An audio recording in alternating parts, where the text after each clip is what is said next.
Halo semua, selamat datang kembali di Unix 3M.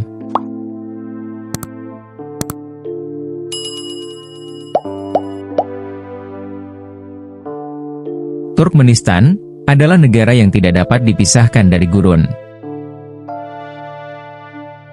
Hal ini karena secara geografis, ciri khas paling menonjol dari negara ini adalah keberadaan Gurun Karakum, yang meliputi sekitar 70% dari seluruh wilayah negara ini. Bahkan, 5 provinsi yang terdapat di negara ini, memiliki bagian dari Gurun Karakum yang membentang seluas 350.000 km persegi. Gurun Pasir Karakum memiliki makna sejarah yang mendalam bagi Turkmenistan, dan menyimpan jejak-jejak yang berharga bagi peradaban zaman sebelum Masehi. Melalui kemajuan arkeologi, bukti-bukti yang ditemukan di dalam pasir Gurun Karakum telah mengungkap kisah tentang perjalanan suku nomaden, perdagangan jalur sutra, dan hubungan antara bangsa-bangsa kuno.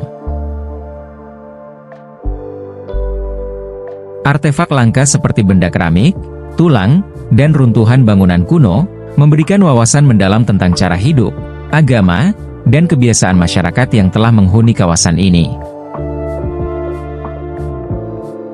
Gurun Karakum juga menjadi saksi bisu perubahan geopolitik melalui jejak-jejak dari invasi bangsa Mongol, perjalanan bangsa-bangsa besar seperti Imperium Sasania, hingga Kekhalifahan Abbasiyah.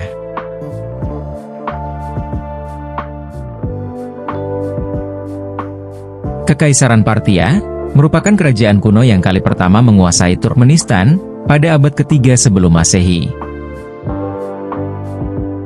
Kekaisaran Parthia merupakan negara adidaya di masanya, dan memainkan peran yang signifikan dalam medan politik dan geografis di wilayah Asia Tengah, termasuk Turkmenistan. Kekaisaran ini memiliki kekayaan yang melimpah, di mana sebagian besar kekayaannya diperoleh melalui jalur sutra. Jalur sutra merupakan sebuah rute perdagangan internasional kuno yang berasal dari peradaban Cina dan menghubungkan antara barat dengan kawasan timur. Jalur sutra memungkinkan pertukaran barang, ide, dan budaya antara Timur Tengah, Asia Tengah dan Tiongkok, serta berbagai wilayah di sepanjang jalur tersebut. Sebagian besar pusat perdagangan di jalur sutra terletak di daerah yang saat ini menjadi bagian dari negara-negara seperti Uzbekistan dan Kazakhstan. Kendati Turkmenistan tidak berada di kawasan utama jalur sutra, tetapi Turkmenistan telah menjadi bagian dari perjalanan perdagangan dan pertukaran budaya selama ribuan tahun. Kelompok yang memiliki peran penting dalam sejarah jalur sutra adalah bangsa Turk. Bangsa ini merepresentasikan bahasa-bahasa dalam keluarga bahasa Turk yang melingkupi berbagai masyarakat seperti Kazakh, Uzbek, Uighur, Azerbaijan, Turkmen, Turki, dan lain-lain. Pada tahun 552 Masehi, sejumlah suku bersatu untuk membentuk perserikatan pertama dalam sejarah bangsa Turk. Akan tetapi, beberapa dekade kemudian, mereka dilanda perpecahan dan perang saudara, yang mengakibatkan bangsa Turk ini pun pecah menjadi dua bagian, yaitu sisi timur di Otoken Mongolia, dan sisi barat di Suyab Kirgistan.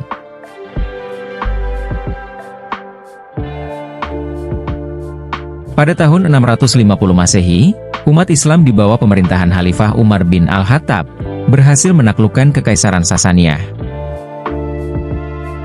Sejak saat itu, banyak bangsa Turk di sisi barat mulai menerima Islam.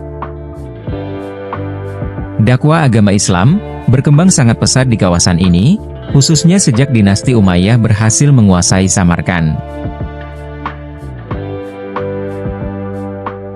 Pada masa dinasti Abbasiyah, banyak bangsa Turk di sisi barat yang berdatangan ke kota Baghdad, pusat wilayah dan peradaban Abbasiyah.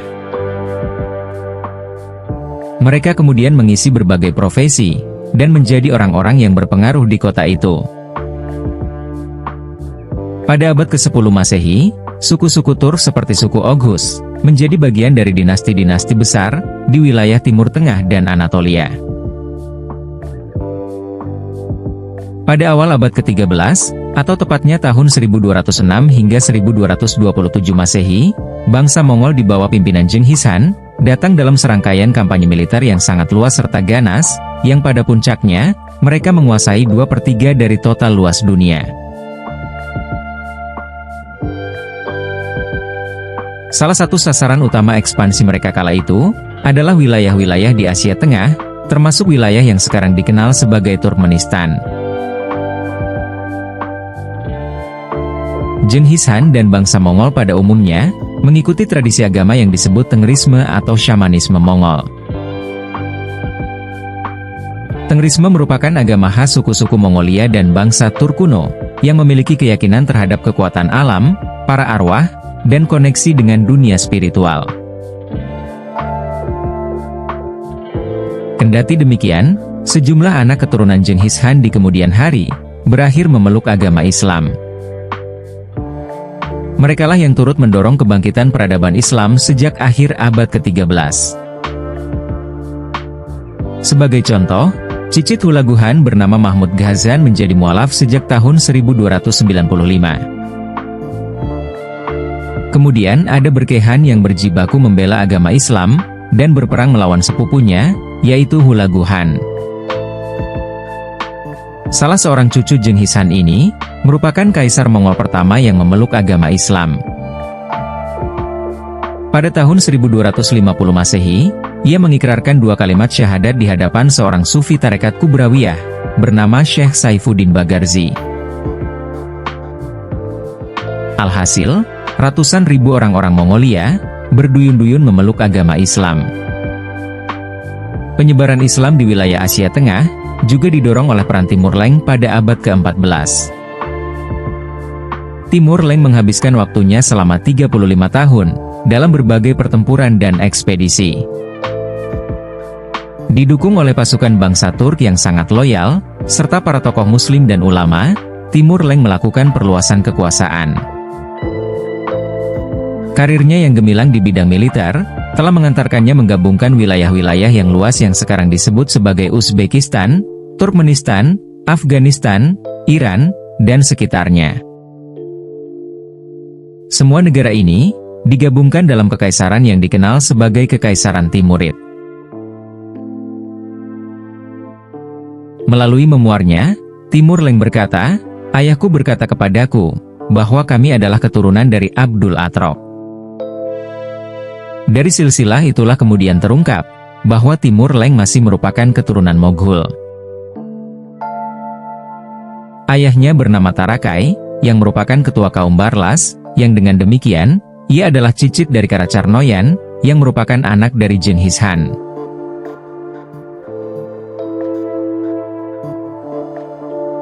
Pada awal abad ke-14, pimpinan bangsa Turk bernama Osman Gazi, mendirikan sebuah entitas politik, yang menjadi cikal bakal Kekaisaran Utsmaniyah. Inilah, awal dari perjalanan panjang Kekaisaran Utsmaniyah, yang kemudian berkembang menjadi salah satu kekaisaran terbesar dan paling berpengaruh, dalam sejarah dunia. Pada abad ke-18 dan ke-19, beberapa suku Turk di wilayah Asia Tengah, berada di bawah pengaruh Kekaisaran Rusia. Kemudian pada abad ke-20, wilayah-wilayah ini menjadi bagian dari Uni Soviet. Uni Soviet menduduki semua wilayah Asia Tengah, termasuk Turkmenistan, dan menjadi salah satu republik yang bergabung dalam pendirian Uni Soviet. Pada masa itu, sekitar 93% penduduk Turkmenistan beragama Islam, dan mereka menghadapi tantangan besar dalam menjaga keyakinan agamanya. Kebijakan antiagama yang dianut oleh rezim komunis menciptakan banyak hambatan, tetapi masyarakat Muslim tetap gigih dan mempertahankan keyakinan agamanya. Untuk mempertahankan agamanya, masyarakat Muslim membangun rumah kedap suara dengan sebuah pintu rahasia menuju ruangan tertentu. Di ruang tamu, botol-botol minuman keras diletakkan, foto tokoh komunis dipajang, layar televisi juga memasang poster-poster yang membangkitkan hawa nafsu. Setiap kali polisi datang dan menggeledah rumah, mereka tidak akan menemukan apa-apa yang mencurigakan, dan mereka menganggap bahwa keyakinan penghuninya selaras dengan ideologi mereka sendiri. Para polisi itu pergi dengan puas, dan tertipu oleh apa yang mereka amati. Mereka tidak menyadari bahwa hanya berjarak beberapa meter dari botol-botol minuman itu, anak-anak muda tak berdosa tengah membaca ayat Al-Quran. Keluarga Muslim akan mengunci diri dalam ruangan itu selama 6 bulan pada satu waktu untuk mengajarkan Al-Quran dan kitab Sahih Bukhari kepada anak-anak.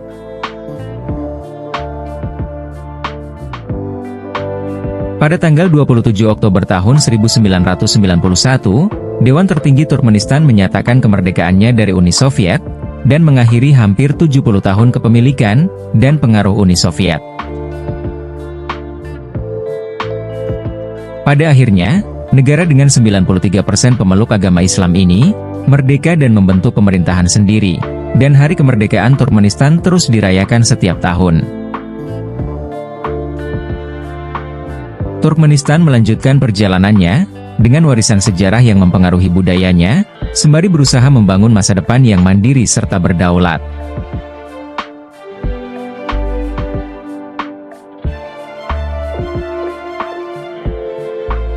Terima kasih telah menonton. Jangan lupa like, komen, dan subscribe agar tidak ketinggalan video menarik lainnya dari Unix 3M. Sampai jumpa di video selanjutnya.